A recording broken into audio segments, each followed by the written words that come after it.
Hello and welcome to another episode of This Podcast Fits Your Macros. It is me, Coach Caileen, the Macro Queen, and across the way we have Ryan, Coach Ry, the Gains Master, Milton. How are you doing today, Ryan? Another classic Coach Ry day. That's what I say, and that's what we're doing. How are you doing today? Good. We have to pretend like we didn't just talk for an hour before this. Yeah, it is interesting, right? It's a fresh. Oh yeah, how you doing for the people now? Now it's how are you doing for the audience? Even though I already know since we've talked exclusively for an hour and I'm already out of breath. But that's all right. That's great. Yeah. What the heck are we talking about today? First and foremost, we are talking about avoiding the late night snacking. I think I got 6 tips. We'll see if it stays at 6. There's always little bonuses here and there, but we got 6 tips to help you prevent the late night snacking. That was a request from y'all. So keep the requests coming. We love helping you guys hit your goals. Yeah, we like the requests. We want to do more of that, obviously, on this podcast as well. And we have another podcast, so stay tuned for those things as they come out. And what else did we decide to do this week, Caileen? It's a little different. We are switching it up. I am going to try the macros on air. So, woo! ASMR. Live. Right? Yeah, so. Live, everybody. Live. Listen, if you're just listening to Caileen eat, but that's all right. Same shit. Make sure you're watching the podcast for the visual, right? Yeah. I mean, you'll still get the good, crunching of everything. I'll try to move in real close to the mic so you can experience it. But full experience. Did you see, Ryan, that Ghost came out with a cereal, Ghost protein powders? No, yeah. This is like a whole request episode. So this was something that was sent to me on Instagram that someone wanted me to taste test because it is now protein cereal. So Ghost Nutrition, they make protein powders, and I guess now they make cereal. And this is how legit I am. I brought look at how gross this scale is, people. This is a haggard-ass scale because it gets used all the time. But I brought my scale so we could see what a serving size is. One of the 6. One of the 6. There's one on my dresser. I don't know. I got a lot of scales. We've talked about this. All right. So, first of all, this fucking box of cereal was $8. So it better be good. It better taste like fucking amazing for $8. A serving size is 41 grams, which I will show you what that looks like. Total fat is 5 grams. Carbs is 15 grams, but protein is 17 grams. I'm looking at the ingredients and I'm just like, seed oil party. Yeah. You know what's crazy about Ghost? Side note is Ghost is owned by Budweiser now. Did you know this? No, I did not. Yeah. What the fuck? Isn't that crazy? Or at least they own the energy drink piece of it. I don't know because I've had their energy drinks before, and they're owned by Budweiser. So a little crazy, but anyway, don't quote me if I'm wrong, people. I'm pretty sure that's right though. Ooh, it smells pretty good. I'm hearing a lot of crunching over there. Are you having this with milk or just straight up?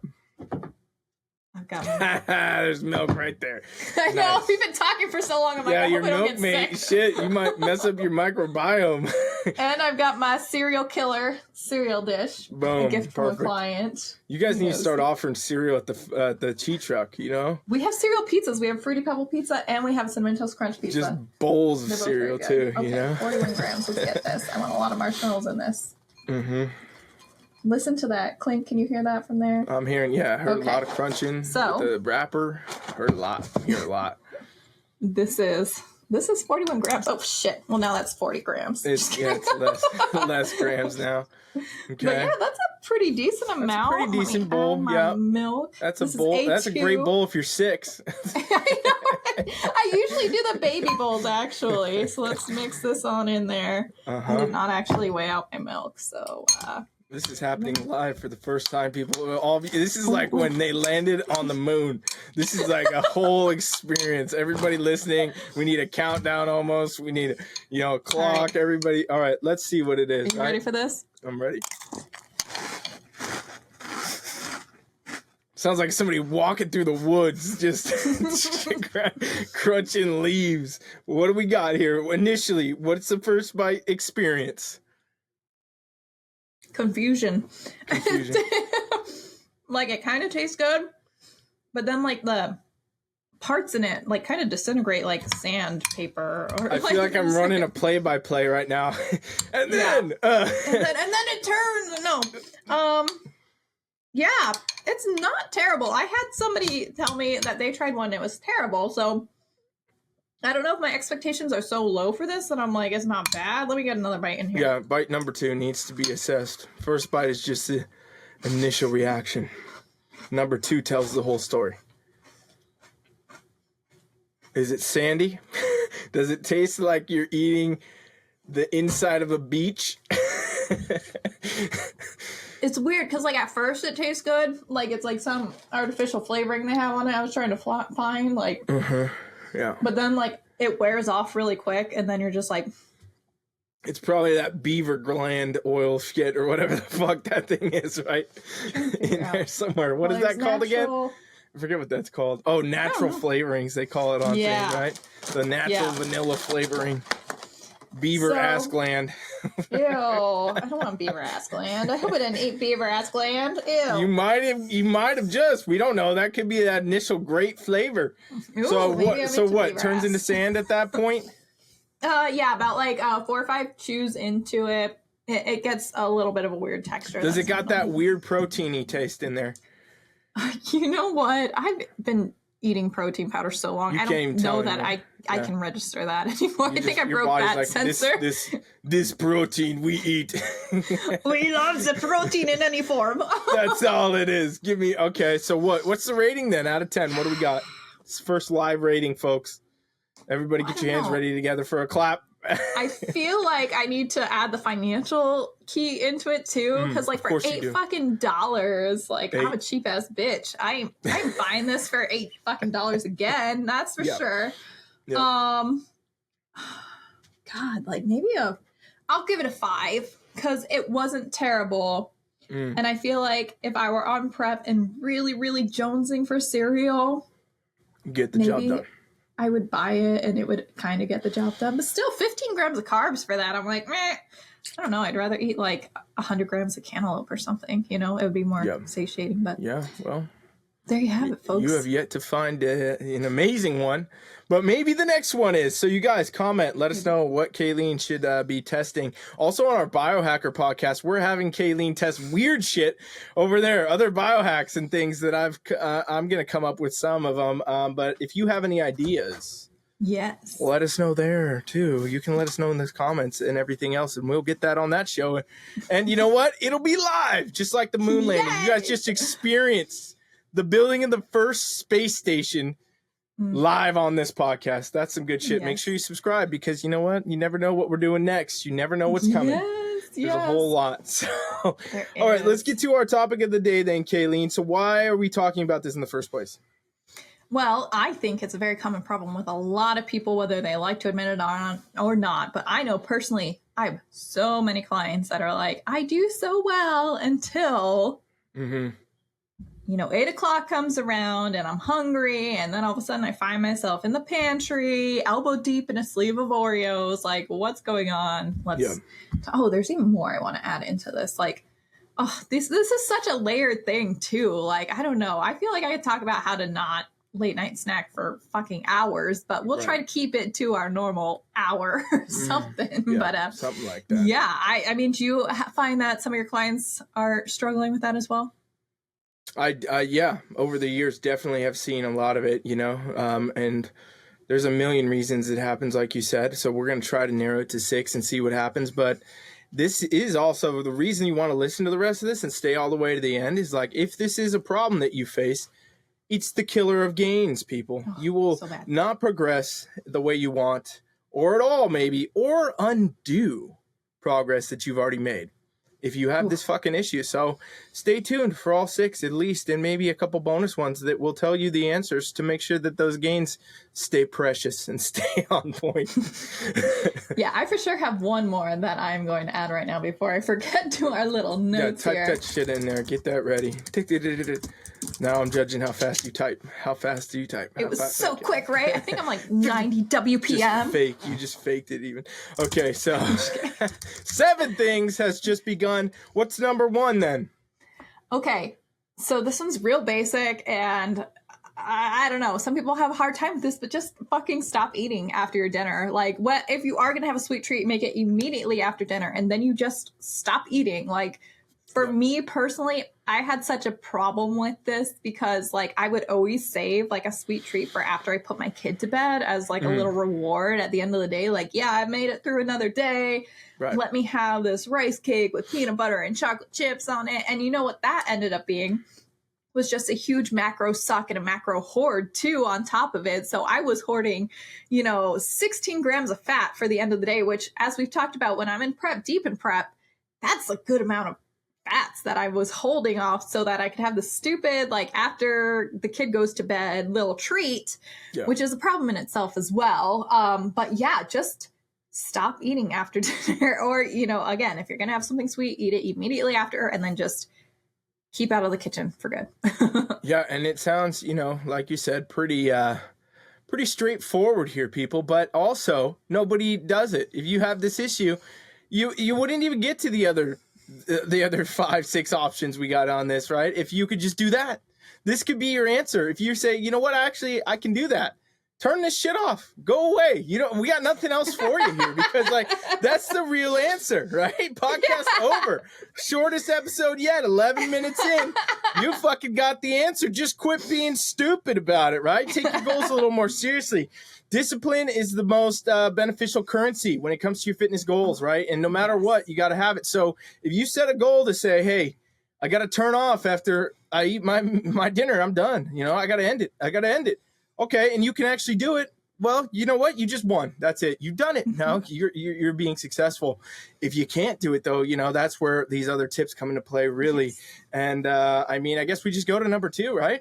Yeah, we're just gonna cruise it because, like, that's like, okay. Again, like you said, turn it off if you're good with that. But most people can't. No, most people can't. No. We're gonna like layer on to number 1, which number 2 is something I've been incorporating for about a year and a half now, I would say, and it is very, very effective, is after I go and eat dinner and whatever, if I have a sweet treat, I back them back to back, and then I leave my house and I go on a 10-minute walk.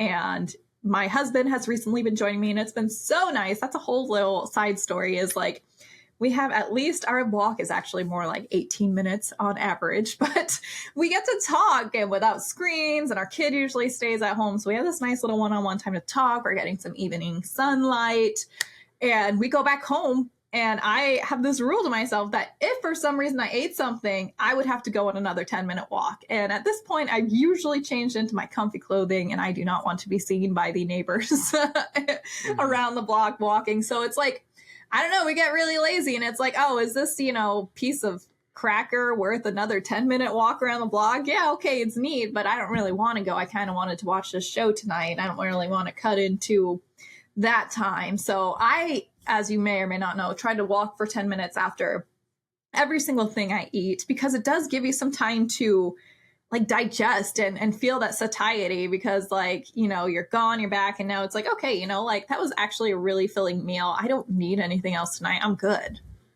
Yeah. And so do you suggest people do it after every meal or just after this evening meal?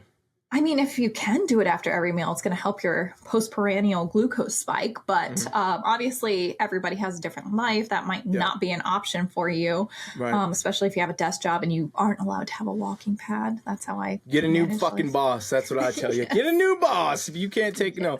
Yeah, it is a great tip, and it does benefit, a lot. And I'll give the hack too as well. You could do it on a treadmill. You could do it on something like that. You don't need to hit the streets like Caileen out there in them streets running around. You could just do it in your house, right? I do for like after my breakfast and my lunch or any other, because I eat about 1,000 meals a day right now. So like after every single meal, most of them I do on my treadmill. I do a morning walk before I even eat anything with my dog. And then I do, those are my 2 outdoor walks, just because, I do live in Arizona, and for so many hours of the day, it's insufferable to walk outside. Right. Yeah. And so, that's definitely one way. Another thing too, though, is I would say you could almost supplement it with other forms of exercise as well if you really needed to, right? Like I do that shit sometimes. I'll be like, you know what, shit, I just got to get a pump right now. I'm going to hit whatever, right? I just ate, whatever I ate for that day, and I got to go hit a pump, right? And no, it's not going to have the exact same effect, but if you enjoy that more, it's going to be better than not, doing anything. It's going to be better than just sitting there, right? And like, it's funny because I've installed like even, like those giant loop resistance bands and things. I've installed these into the walls of multiple rooms of my house so that at any point in the day, no matter what, I can just get a quick pump. I'm like, shit, whatever. And I don't got to have weights everywhere, and everything. I just got resistance bands on the wall, hitting some curls, hit a little chest press, whatever. Shit, why not? That is amazing. You can factor that in, if you want the hack to install resistance bands in every room of your house, let me know. I'll tell you how to do it. About $9 on Amazon. You got an instant pump. I got basically my whole life is just a rotating gym. One gym to the next gym to the next gym. But, you could always do basic shit too. You could do body weight squats, planks, push-ups, burpees. Fun stuff. No burpees. You'll throw up. No, I'm just kidding. Yeah, you can basically do any form of exercise, right? But for a lot of people too, they don't want to do that. I will tell you this though, it won't hurt your training. That's I can already hear people out there.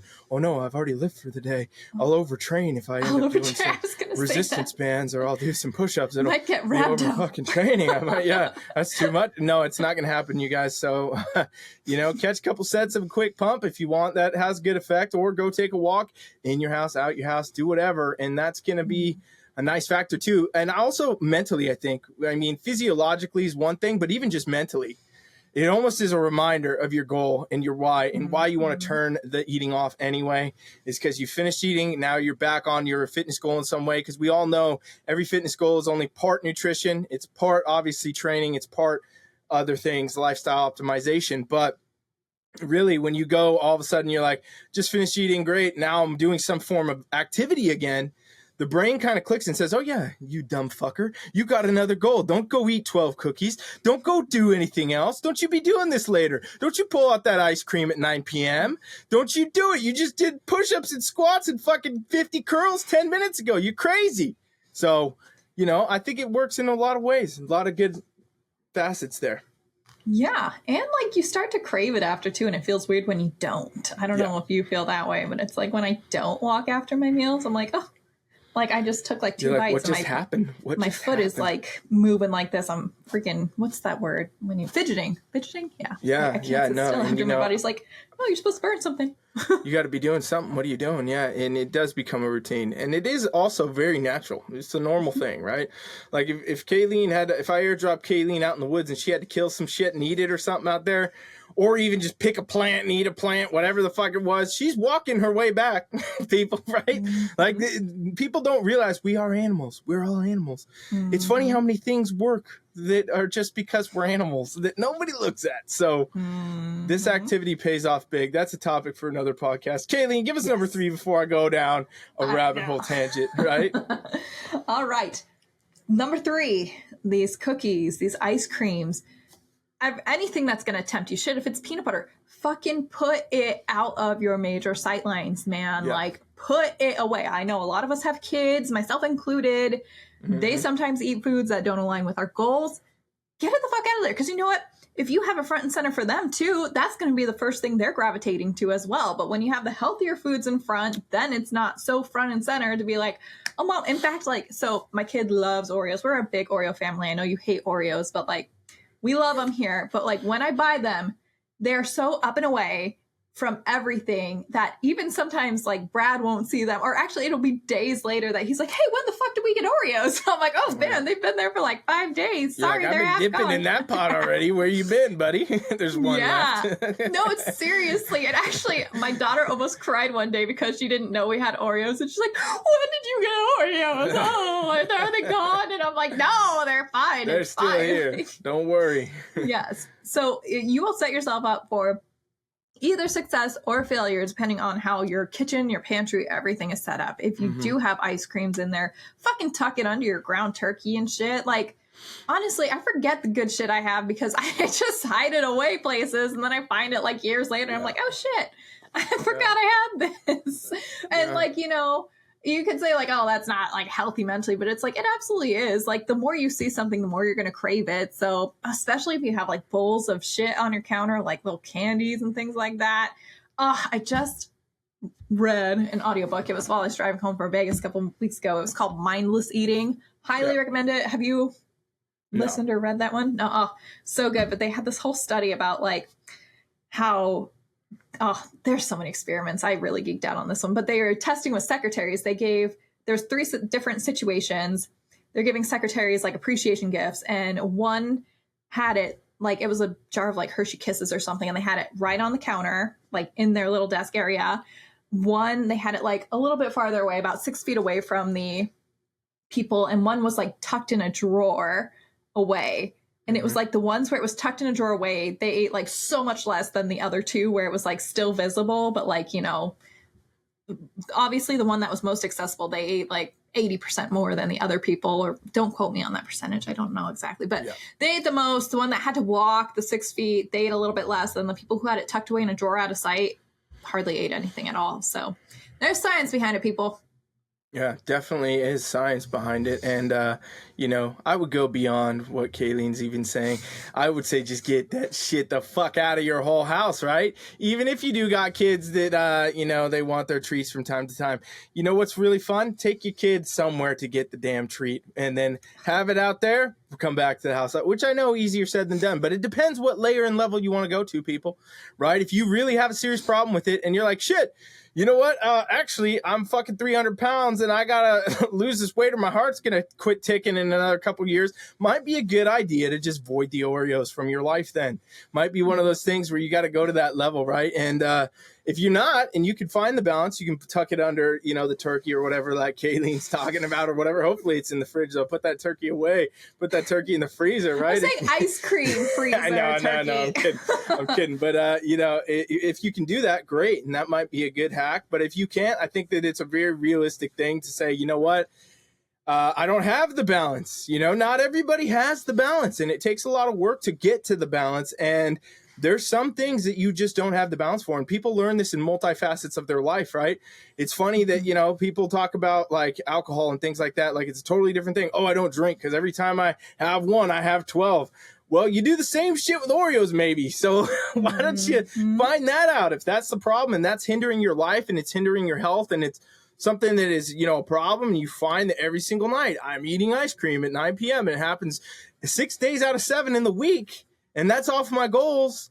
Well, then, you know what? Best thing you can do eventually is to just say, you know what? Maybe I got to try something different. I got to kick that ice cream out the house. Then it's got to go away, or swap it, try something different, find another, you know, variety, another recipe, another way to get the same result even without having the thing that's screwing you up. And I mean, that's kind of what I would say. You got to really know yourself and assess where you're at.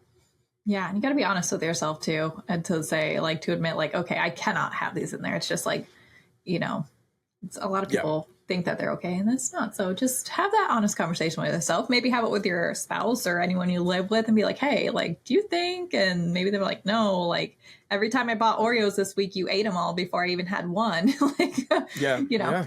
Yeah, anyways, it's one of those major things that, again, people don't do this. And ignore influencers.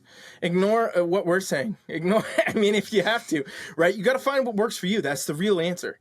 Take things in, discard what does not work. Find what works for you and bring that to the table, right? So for Caileen, obviously, it works for her to hide it under the turkey, as we've learned, right? Which is something new to me. But hey, if that works and it does work, great. It works for her. You know, for me or somebody else, you know, it could be better to just have it out of the fucking environment anyway. Or, you know, for some people, they don't even have that problem at all, right? Like, there could be whatever food's in my house and I give zero fuck about what they are because I eat what I eat and I know what I eat. And I don't get those temptations, right? Because I turned the podcast off at 1. But, you know, for those of you out here that didn't, we're still rolling this list. Hopefully you found something by now that you can implement. And by the way, if you implement even one thing, it will work. It will work. You don't need all 6. You don't need all 7. You don't need all 67 of these things that we could go on about. If you can take one to the table, it will help, right? So what's the next one, Caileen? The next one is to go the fuck to bed. I mean, it's after dinner, you know, just fucking go to bed. If you think you're gonna, if you're having those thoughts like, oh man, I know there's that half-baked ice cream in the freezer. That's looking really good. Just stop yourself and be like, you know what? Fuck it. I'm going to bed. I'm going to bed. And go to bed. Yeah. And then you don't eat in your bed. I mean, actually, I think my mother-in-law was saying she might have gotten up in the middle of the night to sleep eat, but like I don't think that's very common. So she did it without knowing, or she did it knowing? She said she didn't know. Okay. But yeah. I don't know much about sleep eating. I mean, I know people do it. I've heard things about it, but I don't know if it's unconscious, right? Is it unconscious? I mean, it is unconscious. We need more research on this. Yeah. We need more research. We need data. No, but yeah. Okay, so that becomes, well, you know, but aside from that, it's not very common, like you said. It's not very common. But yeah, just go to bed. Just go to bed. Yeah. Just go to bed. Even if it's 5 p.m. like Caileen, she just goes to bed at 5 p.m. every night. That's what I was going to say. It's like, you know what? Like, if you are someone who stays out late, normally going to bed earlier is going to cause you to wake up earlier. It's going to cause you to align more with the circadian rhythm or circadian rhythm, or I've heard people say it a couple different ways, but either way, it will allow you to more align with the sun, which is going to help your hormones. It's going to help your hunger. It's going to help your sleep. Oh, it's going to help so many things. So you might as well just fucking go to bed. Yeah, it is one of those, and it's a simple fix, right? So this could be your number 4. You turn off, you say, actually, that's a good idea. I could just do that. I might just do that, right? And you know what I would add to that is you could just go to bed mentally. Right? Without actually physically going to bed. It's a little harder to do, but you know, a lot of times if you can distract yourself, like I know a lot of people like to watch TV at night and shit, you know, eliminate the part of your brain that says every time you watch TV, you got to have a snack.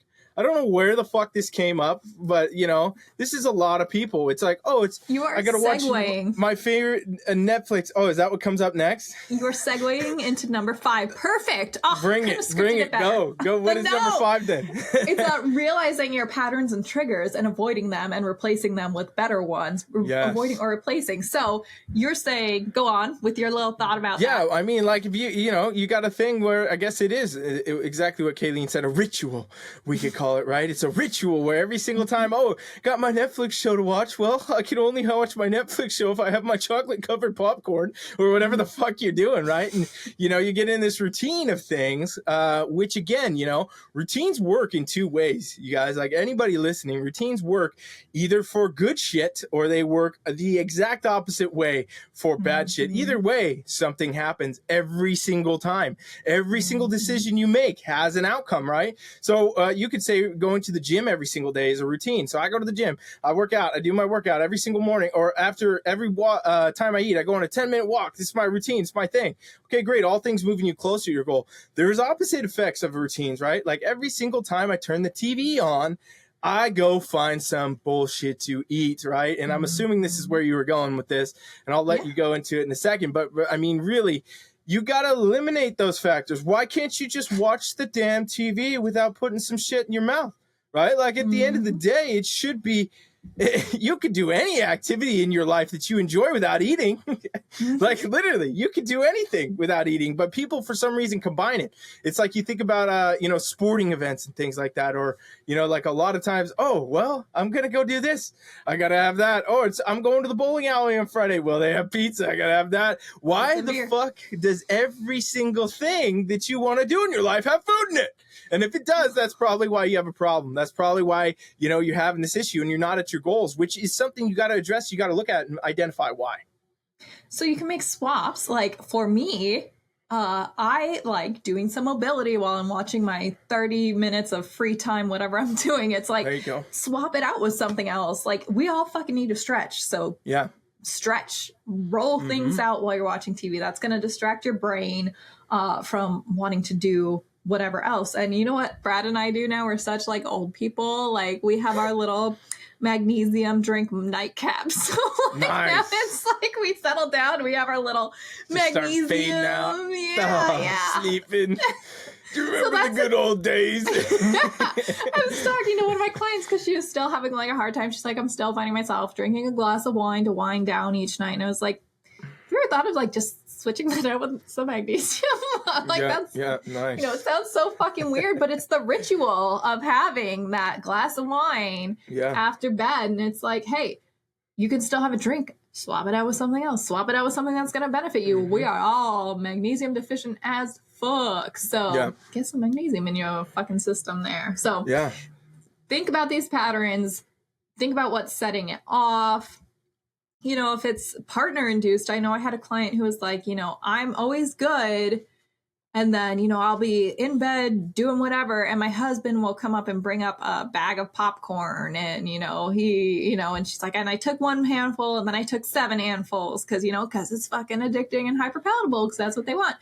Yep. But if you implement rules 1 through 4, and then we're realizing, okay, 5 is the pattern. I had to talk to him like, hey, like, first of all, I don't know about y'all, but eating anything in bed freaks me out. I don't eat shit in my bed. Like, that's so weird. Do you? That's a great point. No, fuck no. I'm nowhere near. No.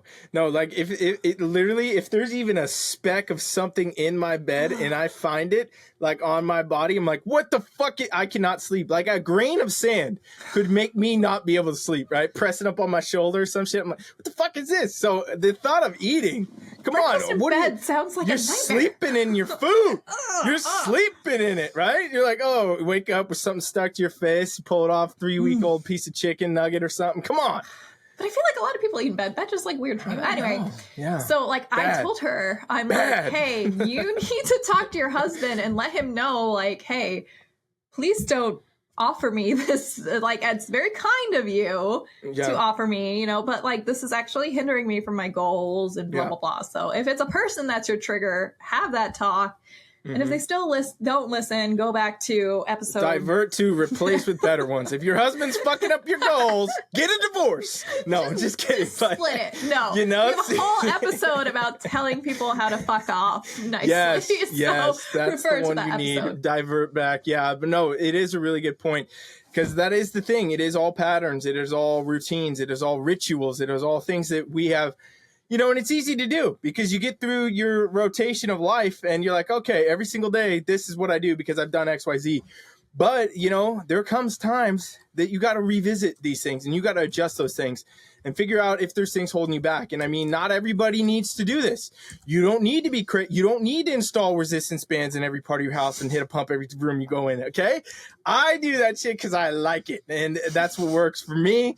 Good to go. Right. You don't need to do that. But if you are dealing with issues and things that are holding you back and you're not where you want to be, that's also no way to live through your life. There's no way to go through life just unhappy with where you're at and being like, well, you know what? I've tried for 10 years to lose 10 pounds. I've never been able to do it. That's your fucking definition of your life. Figure it out. Go to the next level. You know, find out what it is. Change your routines. Don't be scared of change, people. If you want to change, you got to change. That's what you got to do. What's next, Caileen? This is one of And I see you just keep adding shit to this list. I see another thing that's popped up. We're going to be on here until the end of time, people. I know. This is the moon landing part 3. I started with just 3 and then I added 4 and then I added 5 and then, I think I added 6 and now every time I've seen this list, it's bigger. I don't know what's happening over here. Oh, so this is one of a classic Coach Ry tips is to brush your teeth after you're done eating. And that should be a good signal to the brain. One, first of all, eating anything after you use minty toothpaste is pretty gross.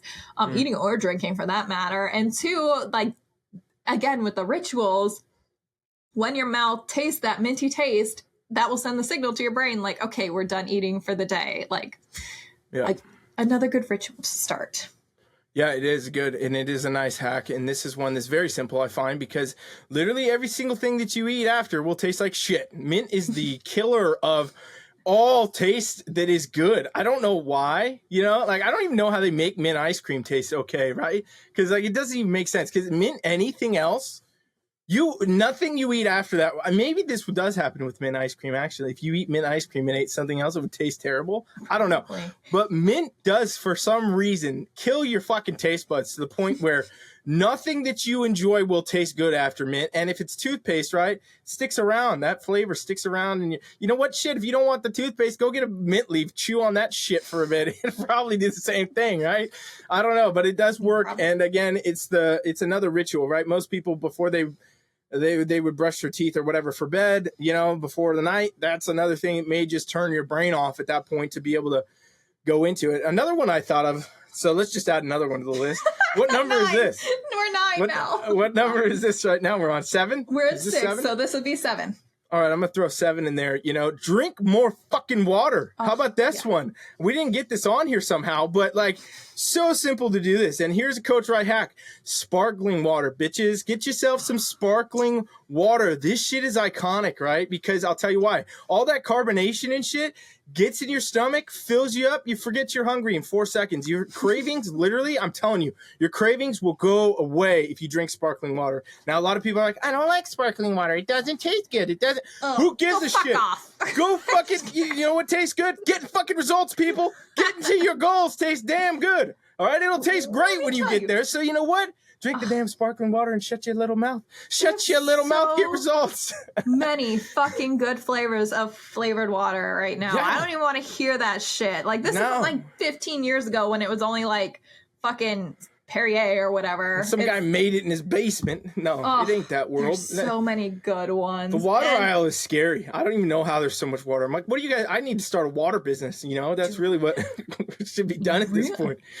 I mean, seriously. But yeah, there's so many good flavors, and they're 0 cal. The only thing I'll say is that they make me burp like a motherfucker. And along with the water thing, you do have to tread lightly because you do not want to drink too much before bed because you're going to be waking up all the time. So actually, one of my kind of rules for sleep is that you're limiting liquids before like 2 hours before bed, just so that you're not like waking up a shit ton to pee. So it's a good tip with I mean, don't I'd still say wake up and piss in the night versus eat a fucking pack of Oreos. So that's what I would say. But then you're screwing up the sleep. Oh, we can argue this for like an hour. Don't go too far down. Yeah, don't go that far. What's the next one? What's the next one? Okay, so having a sustainable diet is part of it. I feel like that's one we added because, like, if your diet fucking sucks and you're restrictive as shit, and it's not for a reason, like, obviously, like, sometimes we have to be on more restrictive diets if we're going through certain protocols or we're avoiding food sensitivities.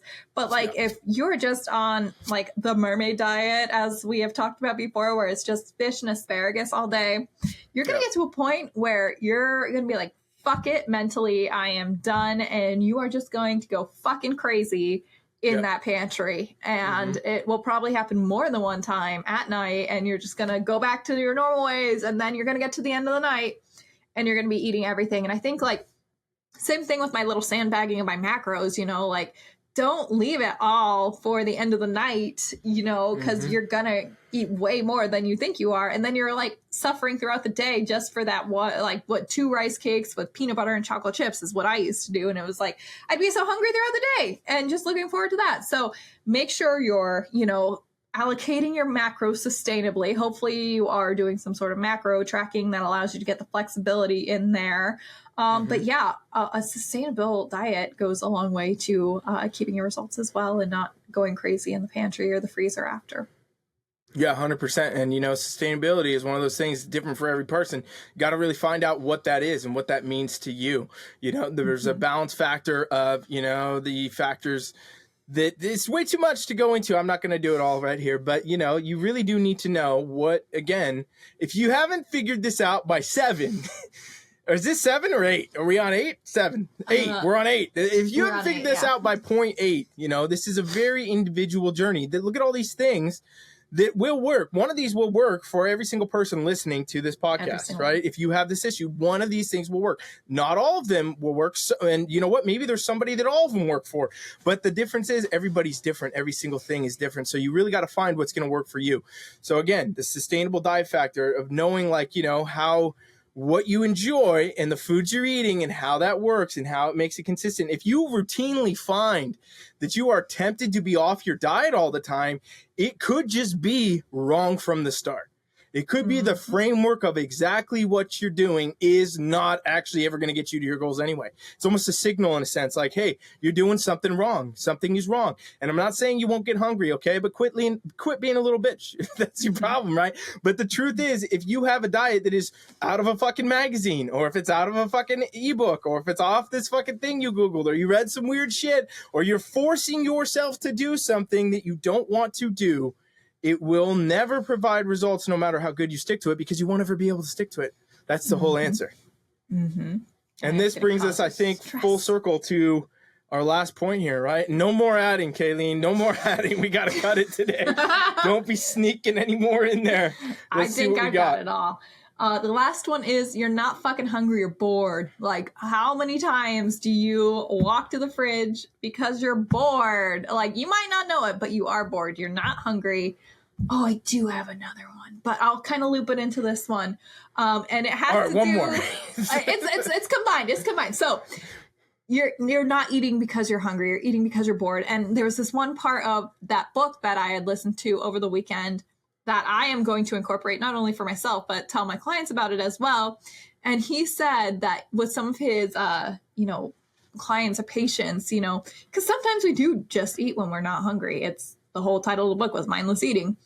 Yeah. He said that he had his clients start saying, like, when they're about to go eat something and they're not hungry for it, they say out loud, I'm not hungry, but I'm going to eat this anyway. And he was saying that the amount of food that they actually ended up eating was drastically reduced, or they just didn't eat because, like, they vocalized it out loud. But it's like, it's true. So many times, like, we've eaten enough dinner. We're fine. Like, you're bored. Like, go to bed. Do a puzzle. I used to do puzzles all the time when I was in prep. Oh, I love puzzles. But do something that gets your mind off of it. And, as far as watching TV or scrolling Instagram after bed, be wary of all the foodie stuff in the commercials. Like, if those commercials are getting you off track because you see pizza every other commercial and you're just like, God damn, like, now I'm going to order pizza because I've seen that. Fucking stop watching TV. Do something else. Journal, paint, write a book, do some music. Just fucking do something else. Yeah, it's 100% the only answer. I mean, so what, is that 8 or 9? Is that 10? That was actually a culmination of 5... Let's see, 4, 3. I think it was a little bit of everything, but we're counting down to the next moon landing. Counting down to the next. No, yes. Yeah, I mean, literally, you guys listening to this, hopefully you've gotten at least one thing to take with you today. Take one of these items and try it out. Okay. Whatever one sounds most easy for you to implement, most tangible for you to do. And, for some of you, it could be the first exact one. It could be number one. You just got the discipline. You got it dialed in. You can quit right then. Great. If you can't, which is a lot of people, first off, that's okay. Try all the other options one by one, and you will find the one guaranteed that will help you shut that off, that will help you turn that off, turn off the night eating. And that's going to inevitably get you to your results. Okay. There is no, you'll notice, a situation where we have talked about, yeah, it's actually okay to just, eat a bunch of bullshit after you've tracked your macros through the day or after you finish your nutrition for the day. There's not one of those on this list. And you know why? Because if we said that, you wouldn't get fucking results, people, right? So the answer is in one of these 10, 12, 50, 100 items that we could tell you. But start with this 10 and see what happens for you, because I guarantee you one of these will work and it will make a massive, massive difference. You're freezing on me a little bit. I think we lost Caileen for a second. Caileen, are you there still? I'm on my own. There you go. I'm back. I got the gist of it. You were going a little out, a little in and out. I got scared. I felt so lonely for a second. I was like freaking out. What do I do now? Where do I go? Oh, geez. Yeah. So anything else to add? Are we done? So tag us. Whichever one worked for you. Let us know if you learned something. She's gone again, tag folks. us. So I'll share just it end with a this friend. one myself. Somebody in your life. Oh. Are you back? You back? No, I'm back. We're having an episode. Close us out. Close us out. Close us out. Oh, okay. No, I'm tag kidding. us I think we're okay. in whichever one. Oh my God, I think I went out again. No, you're there. You're here. You're here. Everybody's having a field day with this one. Okay. I'm gonna tell the editor not to cut this out. I know. It's great. It's good shit right here. This is the good shit. No, just whichever one works for you. If you found something that helped you out, share it to your Instagram, because I can guarantee you somebody else is struggling with this as well. But they're not going to listen to the podcast because maybe they're like me 5 years ago when I'm like, podcasts are dumb. And now I fucking listen to them all the time. So share it. Thank you. That's it. I'm going to close it before I go away again. I think we have lost Caileen again, folks. So that's the end of this episode. I don't know. Back. Oh, she's back. She's made it back. Just in time to say goodbye. We'll be back with more episodes, you guys. Thanks for listening. See ya. Later.